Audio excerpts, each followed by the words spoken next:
दोस्तों, प्राण हमारे शरीर की ऊर्जा का आधार है। यही प्राण है जो हमें जिंदा रखता है, हमारे शरीर को, मन को और भावनाओं को स्ट्रॉन्ग करता है।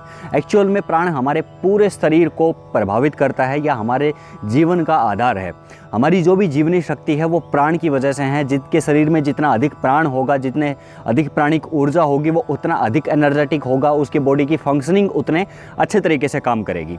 यही प्राण हमारी नाड़ियों में जाके हमारे चैनल्स को क्लियर करता है, वहाँ से टॉक्सिन्स को बाहर निकालता है और साथ ही हमारे जो ऊर्जा चक्र हैं, ऊर्जा केंद्र हैं, जो एनर्जी सेंटर्स हैं, उनको स्टिमुलेट करता है। तो आज के वीडियो का विषय है प्राणायाम, और प्राणायाम का भी सही अभ्यास कर्म, कौन कौन से प्राणायाम कैसे कैसे करने चाहिए, उन सब के बारे में डिटेल से बात करेंगे। और अभ्यास के अंदर आप कौन कौन से प्राणायामों के लिए क्या क्या सावधानी रख सकते हो, उसके ऊपर भी बात करेंगे। तो दोस्तों, डिटेल से बात करते हैं। आज का जो वीडियो है ये प्राणायाम के अभ्यास कर्म के ऊपर है। नमस्कार, प्रणाम, मैं योगाचार्य पर आप सभी का स्वागत करता हूँ आज के इस वीडियो में। आज की वीडियो काफ़ी इंपॉर्टेंट है क्योंकि इसके अंदर 5 से 7 मैं प्राणायाम बताऊंगा जो सबसे ज़्यादा बेनिफिशियल हैं और सभी लोगों को इन अभ्यासों को करना ही चाहिए। अब इसके अंदर कुछ प्राणायाम होंगे जो कुछ लोग अवॉइड करेंगे, कुछ प्राणायाम होंगे जो कुछ लोग अवॉइड करेंगे, और कुछ प्राणायाम होंगे जो स्वस्थ व्यक्ति सभी प्राणायाम कर सकेंगे। तो प्राणायाम करने के सबसे पहले टाइमिंग और सावधानियों की बात करते हैं। तो सबसे टाइमिंग की अगर मैं बात करूं तो सबसे सही समय जो है वो मॉर्निंग का टाइम होता है। सूर्योदय के वक्त या सूर्योदय से थोड़ा पहले अगर आप प्राणायाम करने के लिए बैठते हो तो वो बेस्ट टाइम है। उस समय पूरे एनवायरनमेंट के अंदर प्राणिक ऊर्जा ऑटोमेटिकली बढ़ी रहती है, ऑक्सीजन लेवल हाई रहता है। उस समय प्राणायाम करने से ऑक्सीजन का इंटेक आपके शरीर के अंदर बहुत अच्छी प्रकार से होता है। दूसरा, प्राणायाम करने के लिए शांत और एकाग्रता जहां आप रख सको ऐसा स्थान का चुनाव करें। खुला एटमॉस्फेयर हो और शांत स्थान हो। आप नदी के किनारे, तालाब के किनारे बैठ के कर सकते हो, किसी पार्क में बैठ के कर सकते हो, बड़े पेड़ के नीचे बैठ के कर सकते हैं। किसी भी ऐसे स्थान पे बैठे जहां ऑक्सीजन लेवल हाई हो और वहां पीस हो, शांति हो। दूसरी चीज़, इस प्राणायाम या ये प्राणायामों का जो कर्म है ये कभी भी भरे हुए पेट के साथ में आप नहीं करेंगे, क्योंकि अगर पेट में पहले से खाना है तो पहले से आपका पेट साफ़ करें पहले। तो सुबह के वक्त मैंने जो बताया वो परफेक्ट टाइम इसलिए भी है क्योंकि रात भर के एक टाइम पीरियड के दौरान हमारी बॉडी काफ़ी टॉक्सिन्स को बॉडी को बाहर निकाल देती है और पेट इजीली खाली रहता है। तो सुबह का वक्त बेस्ट है। वैसे शाम के समय भी किया जा सकता है शौच आदि से निवृत्त होकर। ज़मीन के ऊपर बैठ के कभी भी डायरेक्ट प्राणायाम नहीं करने चाहिए। तो सबसे ज़रूरी है कि आपको एक योगा मैट, दरी या चादर की आवश्यकता पड़ेगी, उसके ऊपर बैठ के करें। अगर आप नीचे नहीं बैठ सकते तो किसी चेयर या फिर बेड के ऊपर बैठ के भी कर सकते हैं। बस प्राणायाम करते हुए एक चीज़ याद रखें कि आंखें हमेशा बंद रखें, कमर गर्दन हमेशा सीधी रखें। कमर और गर्दन की जो स्थिति है वो सीधी और अलाइन होनी चाहिए। अगर आप कमर और गर्दन मुड़ी हुई है तो इसका आपके शरीर के ऊपर दुष्प्रभाव भी पड़ सकता है और सही बेनिफिट भी आपको नहीं मिलता है। तो ये नियम थे। साथ ही अगर आप प्राणायाम का अभ्यास कर्म शुरू कर रहे हैं, प्राणायाम करना शुरू कर रहे हैं, तो आपको अगर वास्तविक बेनिफिट आपके शरीर को चाहिए तो आपको सुपाच्य आहार खाना चाहिए, हल्का और सुपाच्य आहार। साथ ही पानी पर्याप्त मात्रा में पिएं, क्योंकि प्राणायाम के दौरान पानी का कंजप्शन काफ़ी मात्रा में होता है। तो पानी पर्याप्त मात्रा में पिएं और हल्का और सुपाच्य और सात्विक आहार आप खाएंगे तो इसका बेनिफिट आपको मल्टीप्लाई होकर मिलेगा। अब शुरू करते हैं सबसे पहले अभ्यास के साथ। तो सबसे पहला हमारा अभ्यास होगा भस्त्रिका प्राणायाम। भस्त्रिका प्राणायाम को रेगुलर प्रैक्टिस में करना चाहिए। इसके ऊपर मैंने स्पेसिफिक वीडियो भी बनाया हुआ है। तो भस्त्रिका प्राणायाम को करने की विधि है कि आप नीचे किसी भी मेडिटेटिव पोस्चर में बैठ जाएंगे, दोनों हाथों से ज्ञान मुद्रा लगाएंगे और लंबा गहरा श्वास लेंगे, पूरा श्वास को बाहर छोड़ेंगे। पूरा श्वास अंदर भरा, पूरा श्वास बाहर निकाल दिया। 2.5 से 3 सेकंड में श्वास अंदर भरा, 2.5 से 3 सेकंड में श्वास को बाहर निकाल दिया।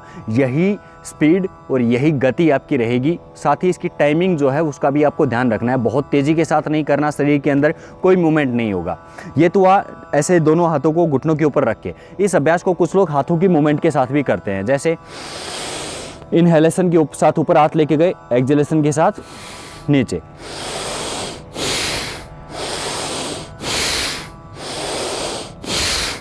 इस प्रकार से भी इस अभ्यास को किया जा सकता है। स्टार्टिंग में जब लोग अभ्यास शुरू करते हैं तो इस अभ्यास को हाथों की मूवमेंट के साथ भी करते हैं। बाकी आप ध्यान के लिए इस अभ्यास को दोनों हाथों को घुटनों के ऊपर रख के बिल्कुल एकाग्र होकर कर सकते हैं। इस अभ्यास को करते हुए चेहरे के ऊपर या शरीर के अन्य हिस्सों के ऊपर कोई तनाव या खिंचाव नहीं रहना चाहिए। तो ये हुआ हमारा पहला अभ्यास, भस्त्रिका प्राणायाम। इसका रेगुलर 5 मिनट तक अभ्यास किया जाना जरूरी है।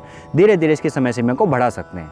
दूसरा हमारा अभ्यास होगा कपालभाति प्राणायाम। बहुत अमेजिंग प्राणायाम है, पूरे शरीर के ऊपर इसका प्रभाव पड़ता है, स्पेशली डाइजेशन और मेटाबॉलिक डिसऑर्डर्स के ऊपर, साथ ही आपकी जो कार्डिक हेल्थ है, आपकी डायबिटीज़ की जो प्रॉब्लम है, हार्ट रिलेटेड प्रॉब्लम्स है, स्किन रिलेटेड प्रॉब्लम्स है, मैं कह रहा हूँ बहुत अमेजिंग प्राणायाम है। 100 से ज़्यादा बीमारियों को ठीक करने में ये काम आता है। किस प्रकार से करना है एक बार देख लेंगे। कपालभाति प्राणायाम करने में आपका पेट का एक मूवमेंट होता है और श्वास बाहर निकलता है।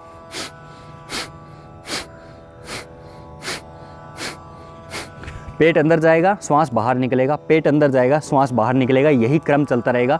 1 सेकंड में एक बार आपको स्टॉक लगाना है, एक बार श्वास को बाहर छोड़ना है।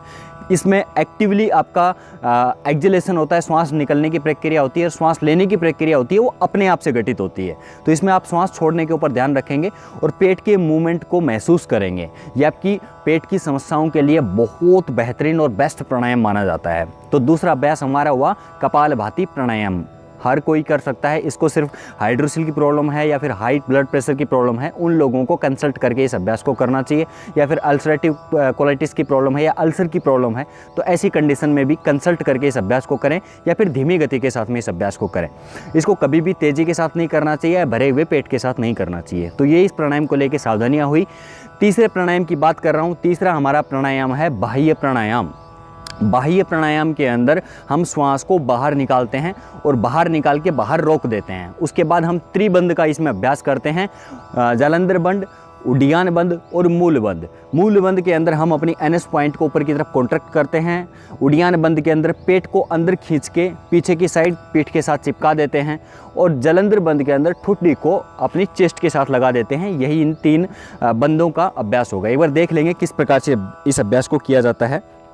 सबसे पहले एक लंबा और गहरा आपको श्वास लेना है, फिर उसके बाद फोर्सफुली पूरे श्वास को बाहर निकाल देना है।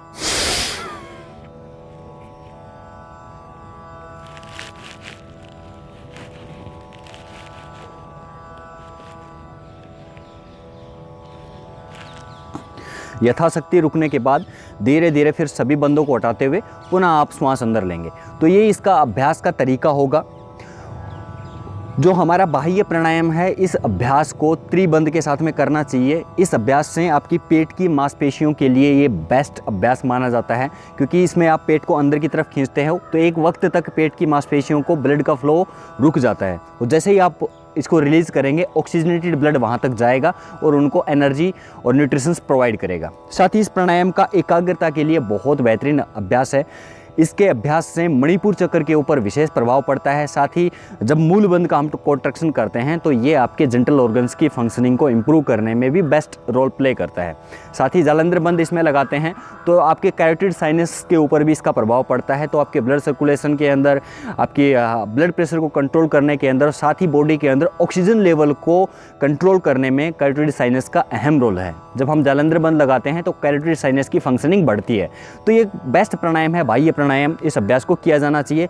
बस इस अभ्यास को वो लोग ना करें जिनको भी अल्सरेटिव प्रॉब्लम है या फिर हाई ब्लड प्रेशर की प्रॉब्लम है, वो लोग कंसल्ट करके फिर इस अभ्यास को करना शुरू करें। तीसरा अभ्यास बता रहा हूँ, अग्निसार क्रिया, या इसको अग्निसार प्राणायाम भी बोला जाता है। अग्निसार क्रिया भी बहुत अच्छी और बेहतरीन प्राणायाम है। ये आपकी डाइजेशन फायर को बहुत तेज़ी के साथ बढ़ाता है। योग के ग्रंथों में डिटेल से बताया गया है कि इस प्राणायाम को करने से आपकी जठर अग्नि इतनी बढ़ जाती है कि आप कुछ भी खाएंगे बहुत अच्छे से आपको डाइजेस्ट होगा। तो जिन भी लोगों को डाइजेस्टिव इश्यूज़ हैं उन लोगों को अक्सर ये प्राणायाम करना चाहिए।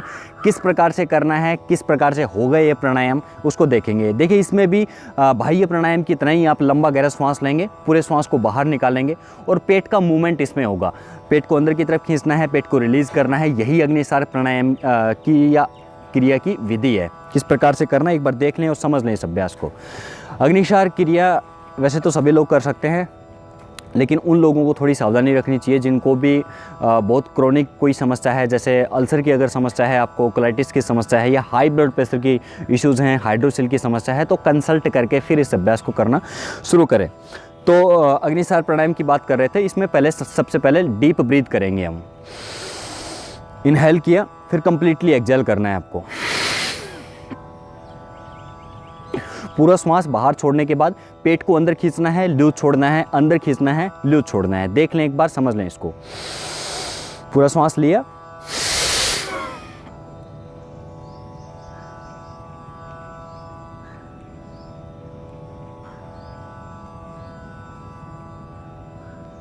इसी प्रकार से इस अभ्यास को किया जाता है।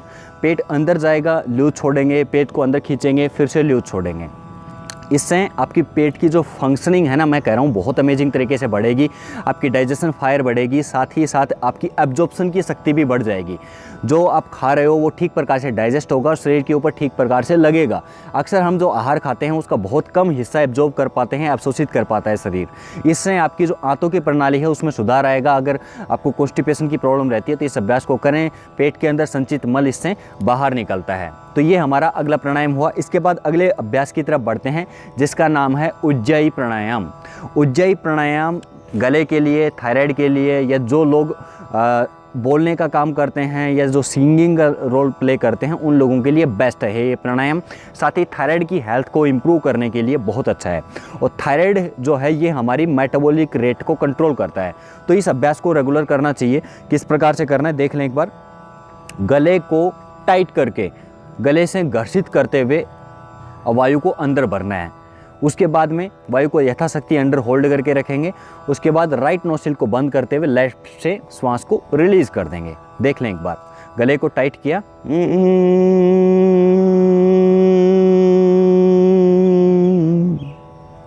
पूरा श्वास अंदर भरा। उसके बाद यथाशक्ति लॉक लगाएं, अपने ठुड्डी को कंठकूप में लगा दें, नीचे से एनएस को कॉन्ट्रैक्ट करें, मूल बंद लग गया। यथाशक्ति रुकने के बाद धीरे धीरे बंदों को हटाएंगे, राइट नोस्ट्रिल को बंद करेंगे, लेफ्ट से श्वास को रिलीज कर देंगे। बहुत अच्छा अभ्यास है आपका उज्जाई प्राणायाम। उज्जाई प्राणायाम को रेगुलर किया जाना चाहिए। सभी लोगों के लिए बेनिफिशियल है। इससे आपकी गले की फंक्शनिंग है वो इम्प्रूव होगी। साथ ही गले में जमे हुए कफ को भी ये बाहर निकालता है, मेटाबॉलिक रेट को इंक्रीज करता है। तो मेरे हिसाब से ये एक बहुत अच्छा अभ्यास है, सभी लोगों को करना चाहिए। शुरू में जब आप अभ्यास करोगे तो हो सकता है आपको एक बार करने के बाद खांसी आने लगे। तो खांसी आना कोई बैड सिम्टम नहीं है, ये सही सिम्टम है कि आपने ठीक से किया है। क्योंकि जब आप इसको करोगे तो गले के अंदर आपको कंपन महसूस होगा, कंपन की वजह से हो सकता है खांसी आ जाए। इसको करने के बाद दोनों हाथों को घर्षित करें इस प्रकार से और गले के ऊपर मसाज दें।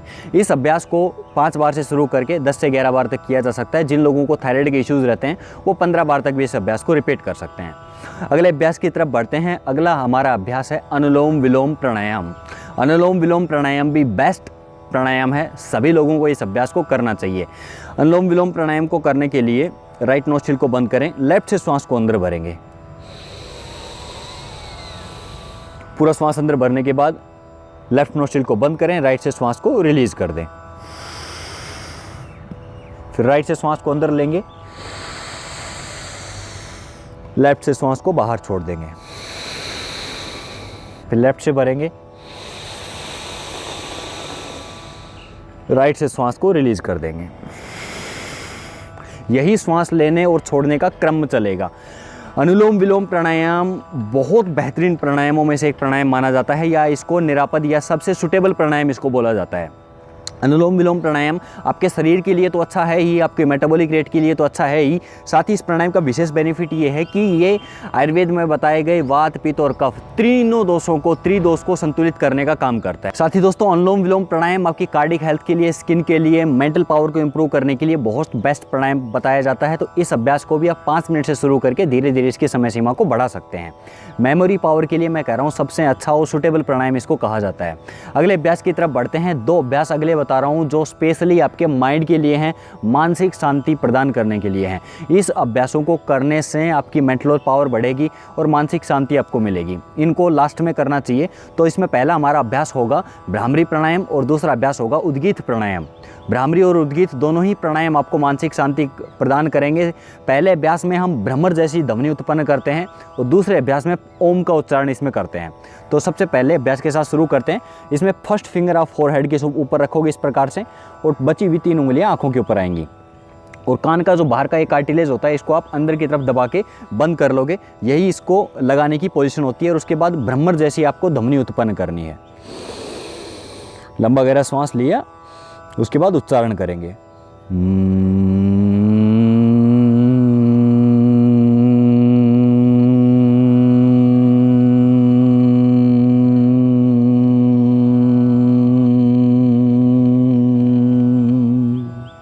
ये हुआ भ्रामरी प्राणायाम। इसके बाद होगा उद्गीत प्राणायाम। पूरा डीप ब्रीथ करते हुए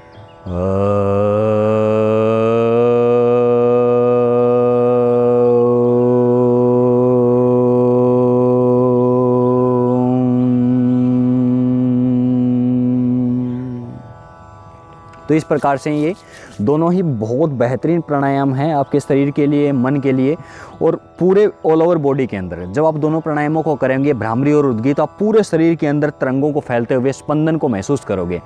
इन दोनों प्राणायामों का डायरेक्ट इफेक्ट जो है वो आपके माइंड के ऊपर पड़ता है। साथ ही इन प्राणायामों को उन सब लोगों को करना चाहिए जो भी इंटेलेक्चुअल वर्क करते हैं, कुछ भी ऐसा काम करते हैं जहाँ आपके दिमाग का इस्तेमाल होता है, क्योंकि ये मानसिक शांति के लिए, मेंटल पीस के लिए बेस्ट प्राणायाम है। तो ये दोस्तों एक सही अभ्यास क्रम था इन 8 प्राणायामों का, किस क्रम के साथ और किस स्पीड के साथ, किस गति के साथ और कितनी बार इन अभ्यासों को करना चाहिए। लास्ट के जो अभ्यास मैंने बताए, जैसे आपका बाह्य प्राणायाम था, अग्निसार था, आपका भ्रामरी प्राणायाम था, उज्जयी था या उद्गीत था, इन प्राणायामों को 5 बार से शुरू करके 10 बार तक किया जा सकता है।